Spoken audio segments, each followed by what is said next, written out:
Buen día para todos, bienvenidos al video parte 2 de diseño a flexión de vigas en concreto armado de sección rectangular. Antes que nada quiero aclararles, este es el video parte 2. Si no has visto el video parte 1 es muy importante que vayas a verlo, el cual se los dejo aquí arriba en la etiqueta. También antes de comenzar esta parte 2 quiero recordarles que de querer la presentación lo único que tienen que hacer es seguir las instrucciones abajo en la descripción del video. Sin más, veamos la parte 2.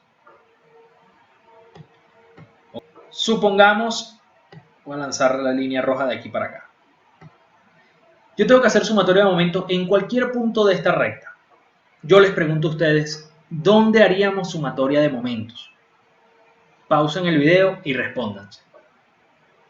La sumatoria de momentos la haríamos en algún punto donde se nos vuelen algunas incógnitas. ¿Qué pasa si yo hago sumatoria de momento aquí?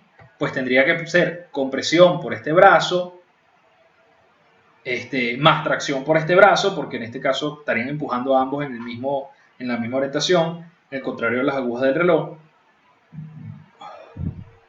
Pero realmente el punto que vamos a utilizar es este. ¿Por qué vamos a hacer sumatoria de momento alrededor de ese punto? Porque de esa manera hacemos que el momento que genera la tracción sea igual a cero, porque el brazo es igual a cero. Entonces lo único que tenemos que hacer es sumatoria de momentos de la compresión por su brazo. ¿Y cuál es el brazo de la compresión? Sabemos que la compresión está en la mitad del bloque equivalente de esfuerzo. Entonces la distancia que hay desde acá hasta la mitad del bloque equivalente de esfuerzo puede entenderse como D menos A medio. ¿Qué pasa? Recuérdense ustedes que la distancia que hay desde aquí hasta las barras de acero, hasta el centroide de las barras, es D. ¿Estamos de acuerdo? Si a D le quito este pedacito, que no es más que A medios, obtengo el brazo. Ese brazo es D menos A medio. Entonces, D menos A medio por la compresión va a ser igual a la sumatoria de momento. Y esa sumatoria de momento nos dará como resultado el momento resistente. Recuérdense que la ecuación número 1 no conocemos A, es lo que nos falta para poder calcular o estimar el acero. El momento resistente es aquel que necesitamos que nuestra viga soporte, según los códigos de diseño local. Es aquel momento que la viga va a realmente soportar. Y la sumatoria de momento es indiferente cuál sea en el punto de origen, ya que C igual a T. Por tal motivo seleccionamos como punto de origen el centroide de las barras de acero para volarnos T, como ya se los expliqué. Continuamos. Entonces, resolviendo esta ecuación, D menos A medio por la compresión, siendo por supuesto la compresión 0.85 Fc por A por B, fíjense que aquí tenemos un problema netamente matemático, donde tenemos A por un lado y A por otro lado. Si hacemos propiedad distributiva, esta ecuación, argumentos, artificios matemáticos, pues sin duda nos va a quedar una ecuación cuadrática. Una ecuación cuadrática que si ustedes resuelven esto, les va a quedar de la siguiente manera.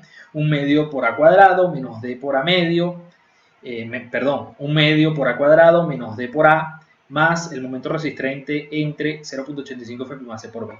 Hay quienes simplifican y llaman a todo esto RV, o lo llaman, o llámenlo como que ustedes quieran, Z, lo que ustedes quieran. Y simplifican, digamos, tantas letras, pero al final es lo mismo. ¿Cuál es nuestro objetivo? Nuestro objetivo es calcular A. Pero antes de eso, quiero explicarles un poco lo que es el factor phi. El factor phi no es más que un factor de, algunos lo conocen como factor de minoración de resistencia.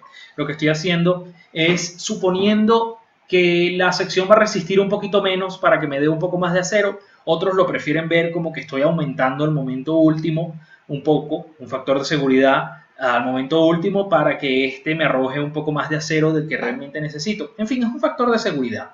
Por lo general el valor de phi es de 0,90, ¿ok? En la mayoría de los casos y en las condiciones de diseño idóneas. Luego vamos a estar conversando un poco más a profundidad sobre esta gráfica que está acá, donde el valor de phi es 0,90 siempre y cuando la sección esté controlada por la tracción. Cuando nosotros estamos diseñando, forzamos siempre que la sección esté controlada por tracción. Pero voy a hablar un poco más adelante en otras láminas cuándo puede ser menor y por qué. Entonces, bueno, por ahora vamos a fijar ese valor de phi en 0,90. ¿Ok? Volvamos a nuestra ecuación cuadrática anterior, que es esta que está acá, y hagamos lo siguiente. El momento último, ¿ok? va a ser igual al momento resistente por phi. ¿Qué es lo que le estoy diciendo? Le estoy diciendo que nuestro momento último, porque si yo agarro y despejo momento resistente, me queda que el momento resistente va a ser igual al momento último entre phi. ¿Estamos de acuerdo? Como phi es 0,90, pues lo que estoy haciendo realmente es aumentar el momento último, no lo estoy reduciendo. Si le sacan el inverso 0,90, no quiero tampoco dilatarme tanto en cuestiones matemáticas, va a ser 1 punto algo.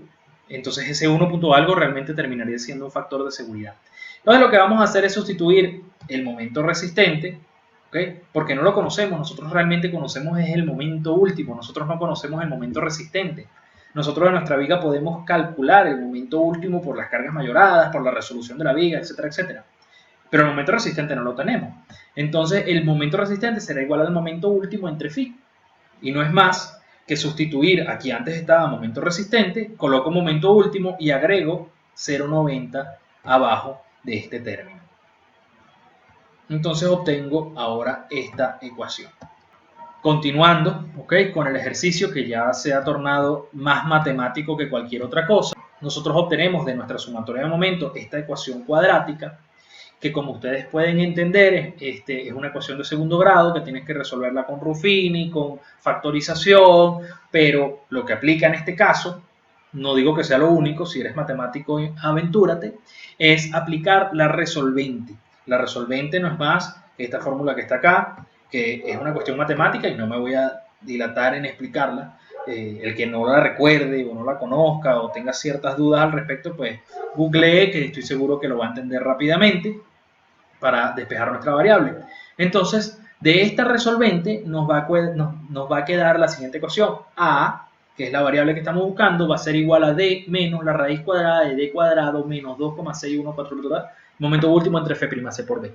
Esta es nuestra ecuación 2. Esta es nuestra ecuación 2. Y este valor de 2,6144 pues sale de todas las constantes que tenemos acá, del medio, del 0,90, del 0,85, etc. Tienen que aplicar la resolvente para llegar a esta ecuación. Repito, si ustedes tienen dudas de cómo se llega de esto a esto, pues lean lo que es una resolvente y empiecen a echar números que estoy seguro que van a llegar. Como ya sabemos, nosotros conocemos el momento último, conocemos el F'C, la resistencia a la compresión del concreto la conocemos porque lo compramos nosotros, conocemos el ancho de la viga, ¿ok? Bueno, podríamos no conocerlo, pero vamos a suponer que lo conocemos. Conocemos D porque sabemos cuál es la altura de la viga y sabemos cuál es el recubrimiento que tenemos que colocar, que sabemos que el recubrimiento también va a depender de los códigos locales. Entonces, bueno, cada persona tendrá que ver cuál es el recubrimiento que debe llevar su viga, si está en intemperie, si no está en intemperie, si está en fachada, si no está en fachada, etcétera. Debe de cumplir ciertos requerimientos en el recubrimiento. Entonces, dicho esto, pues ya tenemos nuestra ecuación 1 y nuestra ecuación 2. Anótenla, ecuación 2. Me voy a ir rápidamente a la ecuación 1. Ecuación 1, déjenme borrarlo. Anótenla, ecuación 1, pausen y anoten.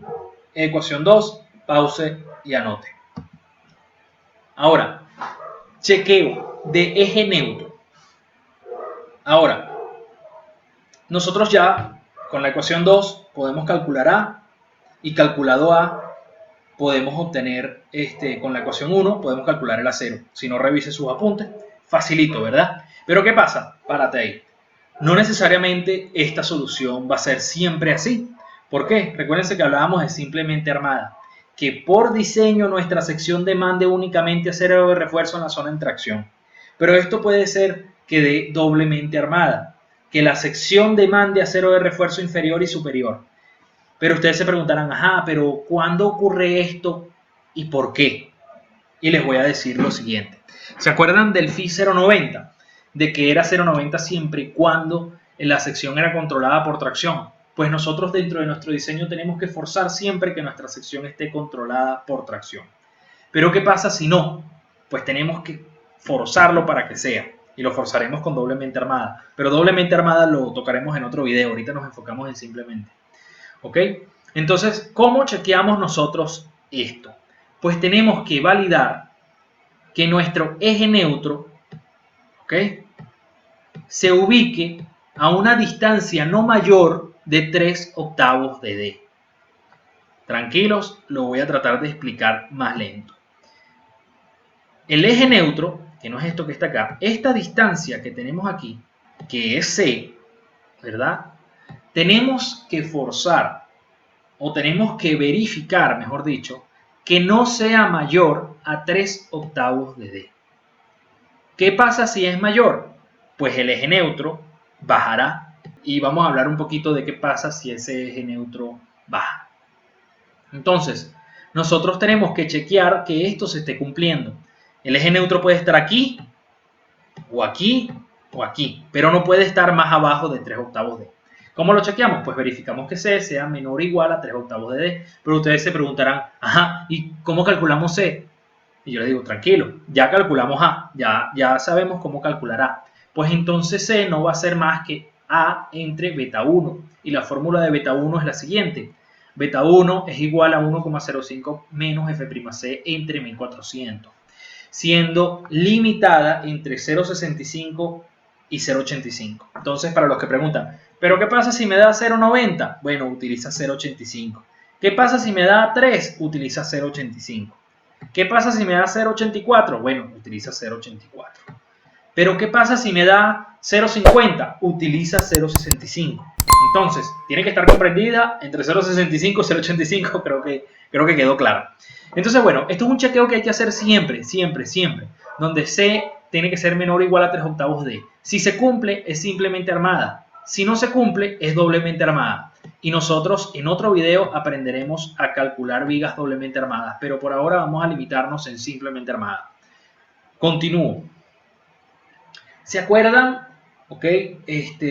Que les hablaba del fibroma, todo esto se relaciona. Bien, C tiene que ser menor o igual a 3/8 de D. Eso realmente es igual a decir que ES, ¿ok? Recuérdense que epsilon S, que es la deformación del acero, tiene que ser mayor a 0,005. Es lo mismo, es exactamente lo mismo, solo que es más fácil explicarlo C menor o igual a 3/8 D, porque si yo les digo que la deformación del acero tiene que ser mayor a 0,005, ustedes de repente, ay, ¿cómo sé yo cuál es la deformación del acero? Pero realmente es muy sencillo, porque es una relación de triángulo. Recuérdense que nosotros forzamos este valor, 0,003 en el concreto, lo forzamos siempre. Entonces, si este valor es fijo, ¿verdad? Y suponemos que el eje neutro o el corte entre la compresión y la tracción, el punto cero, está a 3/8 de D, ¿verdad? Entonces, por relación de triángulo, si en 3/8 D subo 0,03, en 5/8 D, ¿cuánto bajo? Bajo 0,005, siempre. Entonces nosotros tenemos que garantizar en nuestro diseño que la deformación del acero sea 0,005 o mayor. ¿Qué pasa? Ustedes se preguntan, ¿qué pasa si el eje neutro se ubica acá, más arriba de 3/8 D? Bueno, perfecto. Simplemente lo que va a pasar es que la deformación del concreto seguirá siendo 0,003, pero como esto es una deformación lineal, la del acero será mucho mayor a 0,005. O bueno, mucho, depende de qué tan arriba esté, ¿no? Pero no importa, eso es lo que queremos. Queremos que la deformación del acero sea mayor a 0,005. Espero poder explicarme. Recuerden que si tienen algunas dudas pueden dejarlas siempre en las cajas de comentarios. Pueden contactarme por el formulario de contacto de la página web luchosoluciones.com, por nuestra página de Facebook. Ustedes pueden tratar de despejar sus dudas. Sé que es una teoría, puede ser un poco densa, no todos los temas del canal van a ser así, pero realmente es interesante y es importante que conozcamos todo esto. ¿Ok? Ahora, ¿qué pasa si C menor o igual a 3/8 D no se cumple? Pues ocurre lo siguiente. Si pónganse ustedes que está acá, si la deformación del concreto sigue siendo forzada a 0,003, la deformación del acero será menor a 0,005 y ahí no estaríamos cumpliendo. ¿Y qué estaría pasando? Estaríamos obteniendo, mejor dicho, una sección controlada por compresión. Y recuérdense ustedes que la compresión es frágil, es una falla súbita, no es una falla dúctil, ¿okay? Una falla frágil es aquella falla que no da mayor aviso, ¿okay? Que no permite disipación de energía. Una falla dúctil, como sí lo puede ser el acero con nuestras cabillas, o como puede ser producido por aquellos esfuerzos de tracción, es aquella falla que pasa por un proceso de deformación, de generación de rótulas, de disipación de energía. Estoy aquí abarcando otros términos de estructura, pero bueno, quizás ustedes ya lo manejen. Y vas a permitir una falla de repente un poco más llevadera y más visible. ¿Ok? Nosotros siempre en nuestros diseños de concreto reforzado hacemos que nuestras estructuras tengan fallas dúctiles, nunca fallas frágiles. Y el mejor ejemplo, si no te ha quedado muy claro todo lo que he hablado de falla dúctil, falla frágil, etc. Imagínense ustedes un edificio, ¿verdad? Y ese edificio sometido ante una carga horizontal llamada sismo, sufre unos daños en alguno de sus elementos estructurales. ¿En cuál sería el primer elemento estructural en el cual ustedes permitiesen que existiese daño? Pauso el video, continúo. Dejando a un lado las losas, que sufren muy poco, por cierto, con los sismos, quedan las vigas y las columnas, bueno, y los muros, pero vamos a limitarnos a viga y columna, ¿verdad? ¿Qué pasa si falla la columna de la base? El edificio se desploma, se viene abajo. Esa es una falla frágil. ¿Qué pasa si falla la viga de un piso X? ¿El edificio colapsa? No, ese edificio se está comportando de manera dúctil. Por eso en nuestros diseños estructurales hacemos que las fallas sean primero en las vigas y por último en las columnas. Ya las columnas es bastante grave que ocurra algún colapso. Entonces, estoy abarcando aspectos teóricos bastante densos, quizás para algunos de ustedes. Quiero aclarar que este video también tiene propósitos académicos para la universidad a la cual doy clase, entonces por eso profundizo tanto, pero es importante también que el público de YouTube pues trate de razonar y trate de entender todos estos términos que estoy conversando acá. Cuando diseñamos, entonces forzamos que C sea menor o igual a 3/8 D, que es lo mismo decir que la deformación del acero sea mayor a 0,005. Como ya sabemos, por tal motivo, phi es igual a 0,90, ¿ok? Que es decir, una sección controlada a tracción. Esto que está acá, les dije que íbamos a volver a hablar de esta gráfica. En nuestro diseño, phi siempre, ¿ok? Es 0,90. ¿Por qué? Porque la deformación del acero, esta es deformación de acero, el eje X, aquí es la deformación del acero, va a ser igual o mayor a 0,005. Si eso se cumple, entonces phi será 0,90. Pero si no se cumple, entonces phi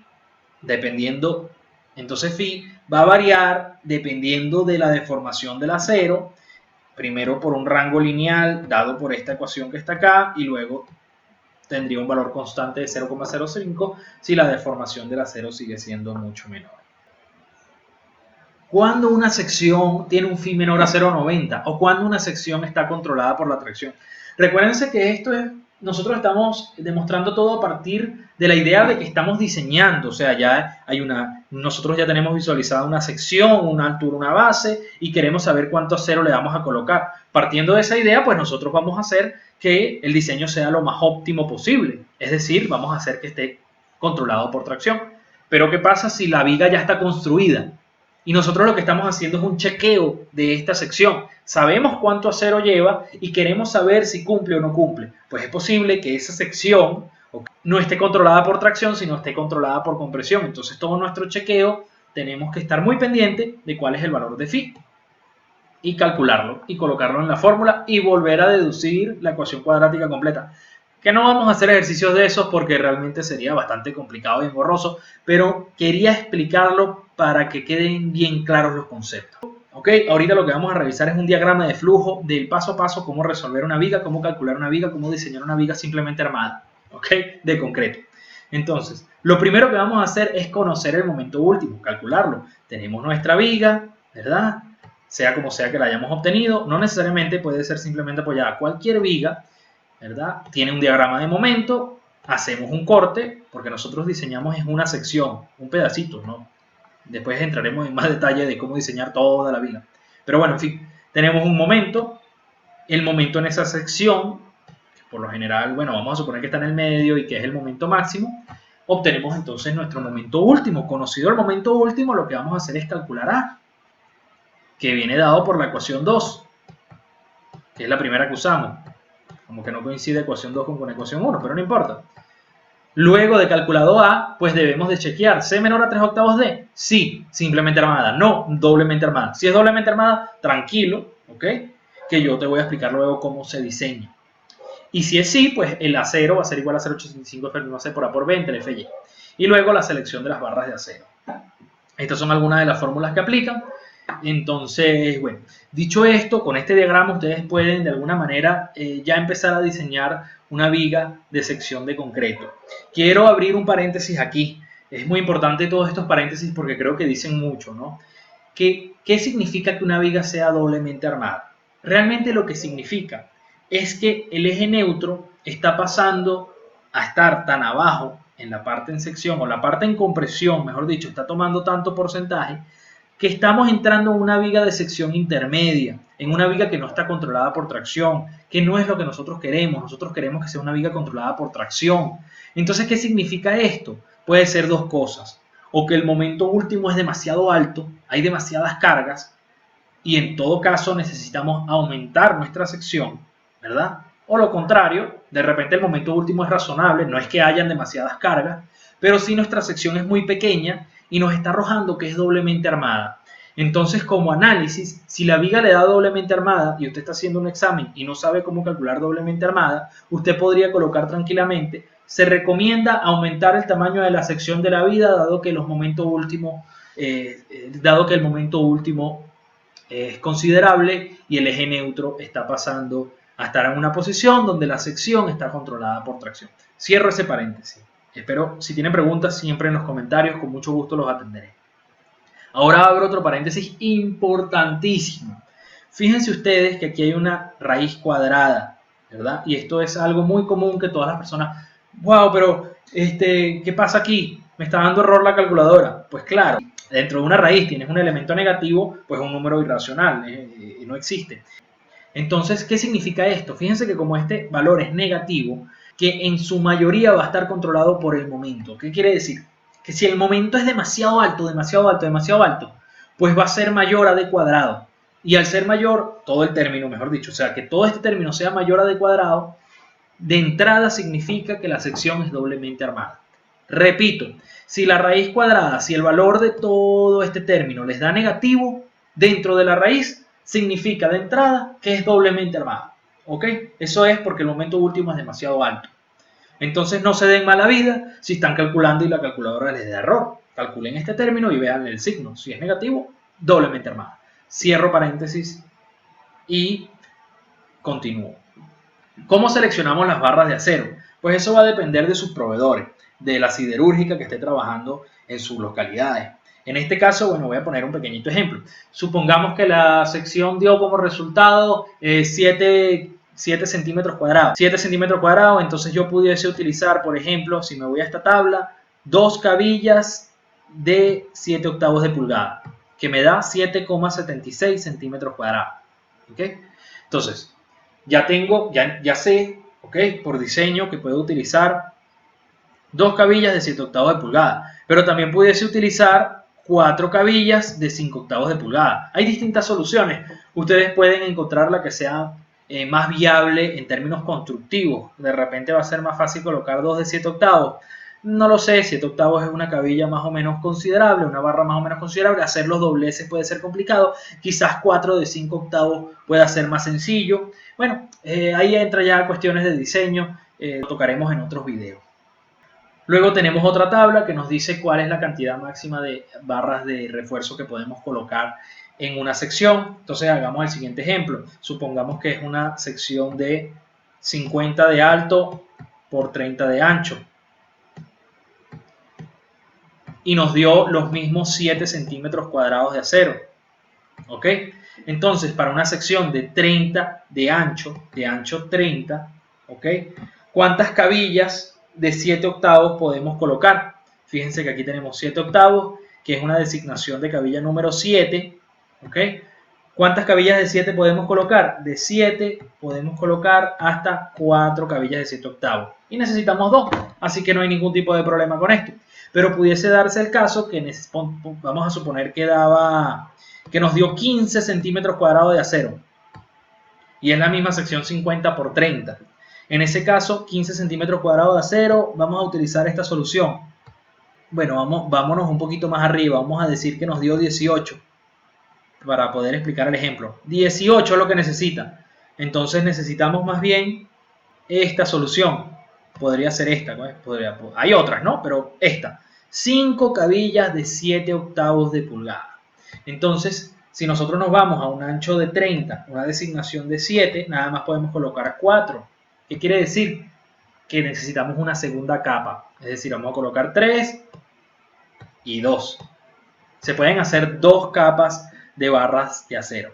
Esto para entrar un poquito en esos detalles de ingeniería. Sé que fue bastante denso, ¿ok? Mucha teoría, todo lo que conversamos acá, pero creo que es importante. Si ustedes quieren obtener esta presentación, los invito a seguir las instrucciones que dejo en la descripción del vídeo.